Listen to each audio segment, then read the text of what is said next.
Assalamualaikum warahmatullahi wabarakatuh. Waalaikumsalam warahmatullahi wabarakatuh. Saudara-saudaraku sebangsa setanah air, dimanapun Anda berada, berjumpa kembali dengan kami. Dan Alhamdulillah pada kesempatan kali ini kami berjumpa dengan beliau Gus Pat, Kapten Nusantara. Bagaimana kabarnya Gus? Alhamdulillah baik-baik kan. Masih semangat puasanya? Harus Detik-detik tinggal beberapa hari lagi. beberapa hari lagi. Kita akan ngobrol-ngobrol sedikit tentang perpolitikan di Nusantara di NKRI ini ya Gus ya. Mumpung ketemu dengan beliau Gus Mar, kita akan ngobrol tentang itu Gus. Kami akan menanyakan tentang pemanggilan 4 orang menteri kabinet Jokowi oleh MK. Ini menurut pandangan Gus Mar ini gimana ya? Yang tadi siang ya. Yang tadi siang itu ya. Baik, terima kasih Kang Yusuf. Jadi sebelum ini saya sudah membuat beberapa video. Sudah. Saya menyayangkan, tidak sepakatlah dengan langkah Mahkamah Konstitusi memanggil sejumlah menteri terkait dengan tuntutan atau gugatan dari pihak 01 dan 03. Mengapa saya tidak sepakat? Karena sudah out of context. Sebenarnya tidak ada perlunya menurut saya kalau melihat dari otoritasnya Mahkamah Konstitusi dengan para menteri itu. Keluar dari job deskripsinya, tupoksinya, tugas orang. Tupoksinya Mahkamah Konstitusi kan mengadili sengketa hasil pilpres. Hasil pilpres kita tahu semua, yakni bahwa Prabowo Gibran mendapatkan 99 juta, Anies Muhaimin 40 juta, sekian, dan Ganjar Mahfud 27 juta. Mestinya yang dipanggil adalah pihak-pihak yang punya urusan dengan hasil pilpres itu. Ya, misalkan Cak Imin atau pasangan Anies Muhaimin tidak puas, tidak terima mendapatkan 40 juta sebagaimana yang diumumkan oleh KPU itu. Jadi angka-angka tadi itu adalah angka yang diumumkan secara resmi oleh KPU. Misalkan pihaknya Ganjar atau Anies mengklaim kubu kami atas hitungan tim kami mendapatkan 60 juta. Ya, jadi kok cuma diumumkan 27 juta. Ini benar ada yang salah. Nah, kemudian baik kubunya Anies atau kubunya Ganjar memiliki data fakta untuk membela hujahnya, punya hujah untuk membela argumentasinya itu. Data-data yang menunjukkan bahwa mereka punya angka yang berbeda, punya angka yang lebih tinggi. Nah, itu jobnya Mahkamah Konstitusi mengadili hasil pilpres, sengketa pilpres hasilnya, bukan proses, bukan tuduhan kecurangan sebelum hasil. Kalau tuduhan-tuduhan yang selama ini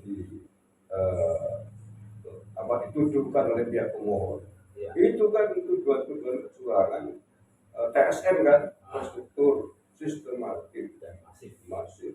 Itu kan tuduhan pelanggaran pemilu sebelum hasil. Nah, itu mestinya ada ke Bawaslu, tidak berkali-kali saya sampaikan. Makanya seperti pemanggilan yang tadi dilakukan, menurut saya sudah dari situ aja ya, belum masuk materi, nggak masuk. Apa urusannya para menteri ini dengan hasil pilpres? Apa kecuali Menteri Sri Mulyani misalkan memang berurusan dengan angka-angka. Ya. Jadi menurut saya itu hasil sidang Mahkamah Konstitusi tadi itu bukan sedang mengadili hasil pilpres, itu mengadili Presiden Jokowi dalam program bansos itu. Karena menterinya Pak Jokowi kan itu kan? Ya tentu saja lah ya, hari ini semuanya Pak Jokowi. Itu yang tadi dilakukan oleh Mahkamah Konstitusi menurut saya adalah mengadili Presiden Jokowi dalam program bansosnya itu. Padahal para menteri itu tadi sudah menjelaskan semuanya tentang bansos, jumlahnya 496 T, Terus peruntukannya untuk apa? Oh, ya. Saya akan dulu ya. Kenapa dulu? Kenapa dulu? Nah, kelar dulu. Nah, belum ya. Ini ada cucu beliau ini. Dah. Berarti sudah keluar dari koridor ini. Iya, keluar dari otoritas atau kewenangan yang dimiliki oleh. Jadi dipanggilnya empat menteri tadi itu bukan mengadili hasil pilpres, tapi mengadili Presiden Jokowi dalam program bansosnya. Mengarah ke situ. Iya, Indikasinya ya. bukan mengarah lagi. Sudah jelas tadi dari pertanyaan-pertanyaan yang dilakukan oleh para hakim kepada para menteri yang hadir itu mengcopy paste seluruh pertanyaan yang diajukan oleh pihak pemohon. Jadi mengadili para menteri terkait bansos. Ini menurut saya kan ini mengadili, mempertanyakan tentang bansos lebih tepat disampaikan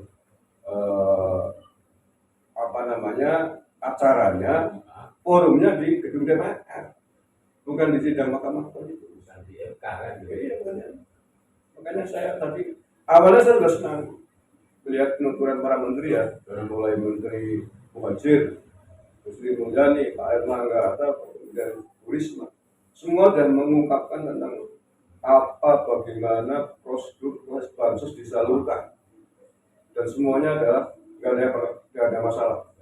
Yang sebelumnya itu sudah disetujui diketuk oleh anggota DPR. Anggota DPR kan seluruh partai politik, ada PDIP, ada PKS, dan sebagainya. Udah nggak ada masalah dari itu. Tapi yang menjadi masalah setelah itu kemudian yang dipertanyakan oleh majelis hakim adalah mempertanyakan semua yang ditanyakan oleh pihak pemohon, dan semacam kepanjangan tangannya pemohon gitu loh. Copy paste pertanyaan pemohon. Ya, pemohon mengadili soal bansos ini hal yang salah, hal yang tidak tepat sasaran untuk kepentingan gitu tuh. Iya. Jadi sekali lagi bahwa seolah-olah lagi persidangan Mahkamah Konstitusi tadi itu sedang mengadili bansosnya Pak Presiden Jokowi. Seharusnya mereka dihadirkan terkait dengan perolehan suara pilpres 90 juta lebih, 96 juta lebih, 27 juta, 40 juta itu ya. Ya memang udah mulainya begitu. Fokus di situ saja. Iya. Tidak usah melebar kemana-mana kan. Itu sudah mengambil alih kewenangan lembaga lain. Mahkamah Konstitusi. Ini berarti ini cukup riskan juga ya, Gus? Riskannya adalah publik kan menonton. Iya. Masyarakat Indonesia menonton. Lama-lama kebablasan Mahkamah Konstitusi. Tafsiran Dia itulah melakukan pekerjaan yang bukan kewenangannya. Kalau itu ikut-ikutan menyerang Presiden Jokowi. Ini bisa rawan. Kalau 96 juta pendukungnya Prabowo, kemudian nggak terima, lama-lama nggak sabar, terus juga menuju ke kantor Mahkamah Konstitusi, kan berbahaya untuk keamanan dan kondusivitas NKRI tentunya. Makanya kalau menurut saya sudahlah Mahkamah Konstitusi back to basicnya sebagai Mahkamah Konstitusi dalam hal urusan sengketa itu, saya kembali ke fokus jobnya, kembali ke tugasnya mengadili sengketa hasil.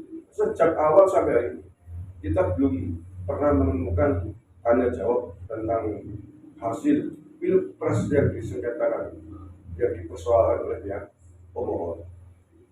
Protesnya mereka di mana? Tentang hitung-hitungan, hitung-hitungan kecurangannya di mana? Misalkan Ganjar kan dapat 20 juta, nggak terima, ini curang di Jawa Tengah misalkan. Data saya mendapatkan 30 juta, ini di KPU cuma 6 juta misalkan. Nah, disodorkan di situ data faktanya mau membuktikan data-data yang dia miliki. Mestinya begitu. Kayak dari awal kemarin saja nggak beres di Mahkamah Konstitusi. Ya memang dalam persidangan tadi pihak pemohon baik 01 maupun 03 itu tidak boleh mengajukan pertanyaan Ya. karena kehadiran para menteri itu adalah atas kehendak dan kebutuhannya Majelis Hakim Mahkamah Konstitusi. Tetapi bahwa dengan para hakim mengajukan pertanyaan-pertanyaan, mengcopy paste apa yang sebelumnya dipertanyakan oleh pemohon sama saja, hanya pindah mulut saja, pindah mulut. Seolah-olah menjadi kepanjangan tangan, menjadi petugasnya 0103 kalau saya amati gitu. Dan menurut saya itu nggak sehat lah, nggak fair, karena itu bukan sedang mengadili sengketa sipil, tapi sedang mengadili Presiden Jokowi dalam hal ini. Bansos itu program yang sangat ditunggu-tunggu oleh masyarakat bawah.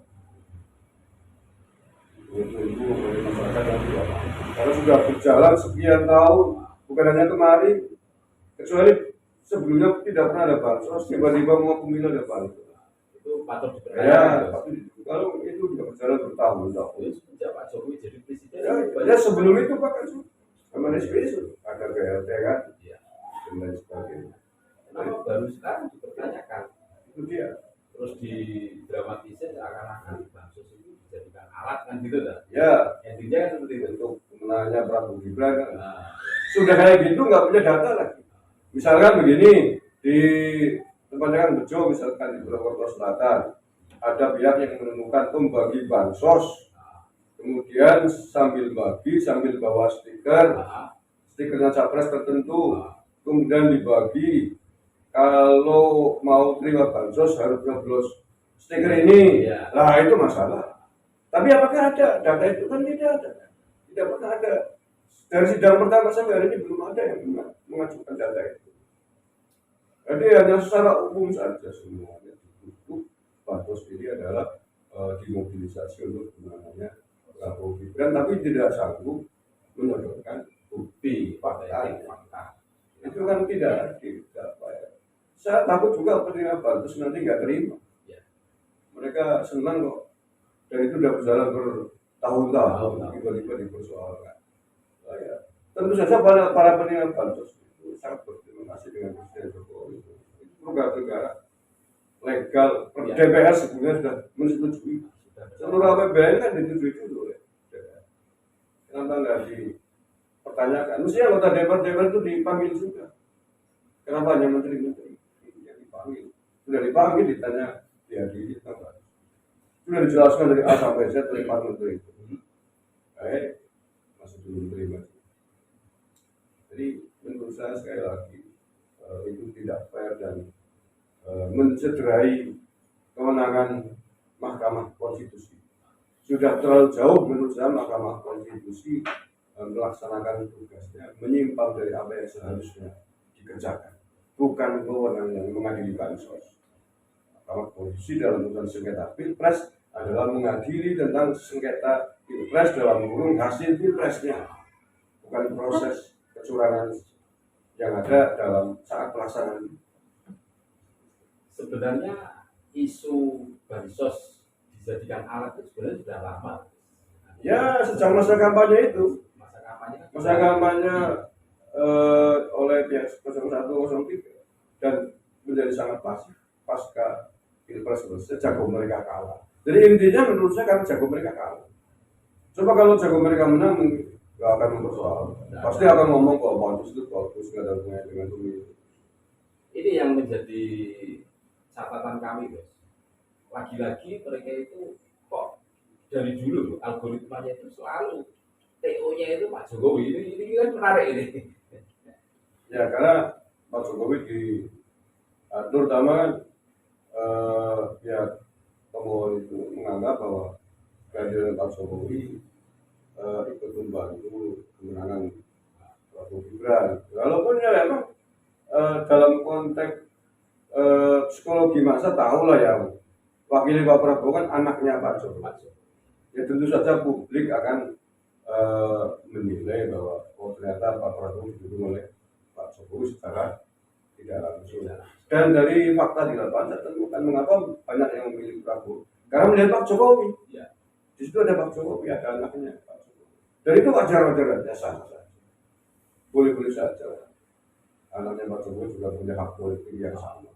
Artinya bahwa Pak Jokowi masih dicintai oleh masyarakat. Buktinya anaknya masih dipilih. Terus ya jadi ya Gus. Jadi walaupun anaknya presiden kalau nggak dicintai masyarakat, ya nggak akan jadi. Ya contohnya Megawati dulu kan anaknya presiden juga, anaknya mantan presiden, Iya. nggak jadi juga dulu kan. Artinya nggak dicintai oleh, ya.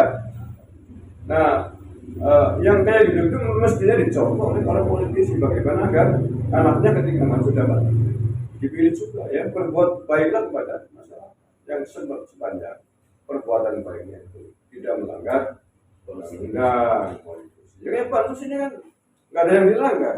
Para menteri tadi kita menjelaskan secara rinci tentang mulai dianggarkan untuk kawasan kecil, semuanya benar dan itu sudah mempersoalkan orang baik, mempersoalkan hal yang baik ini ya lucu, lucu, mestinya kan itu.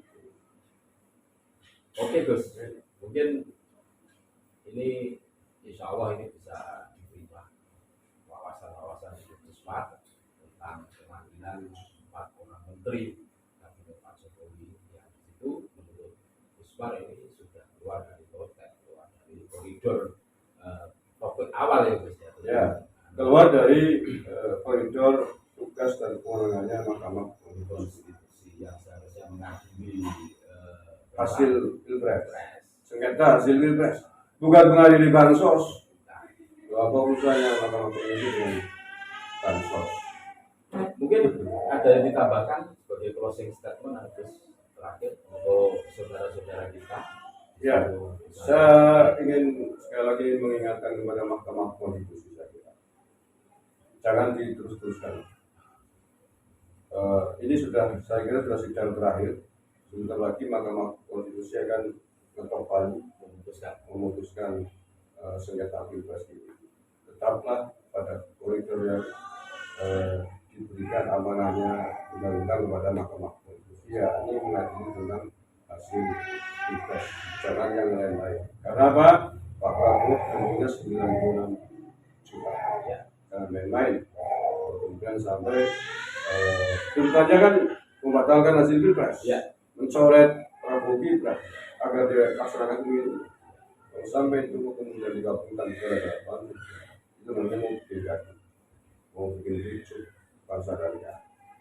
Keutuhan bangsa dan negara segala-galanya Jauh lebih penting di atas semuanya. Maka tetaplah Mahkamah Konstitusi membuat keputusan, jangan lari dari tugas pokok fungsinya. Itu ada saya. Mungkin itu obrolan kami dengan Usmar KPU Nusantara. Mudah-mudahan Indonesia tetap kondusif, aman, terus FK tetap sesuai dengan tupoksinya, selalu menjaga kondusivitas keamanan biar tidak melebar kemana-mana. Ini yang kami harapkan. Amin. Dan tetap NKRI harga mati. Terima kasih banyak Gus atas obrolannya. Mudah-mudahan bermanfaat. Sehat selalu Gus. Amin. Terima kasih bersama. Terima kasih saudara-saudaraku semua sebangsa setanah air. Mungkin cukup sekian dari kami dari Usaha Usmar KPU Nusantara. Terima kasih banyak. Selamat menunaikan ibadah puasa bagi yang menjalankan saudara-saudaraku semua.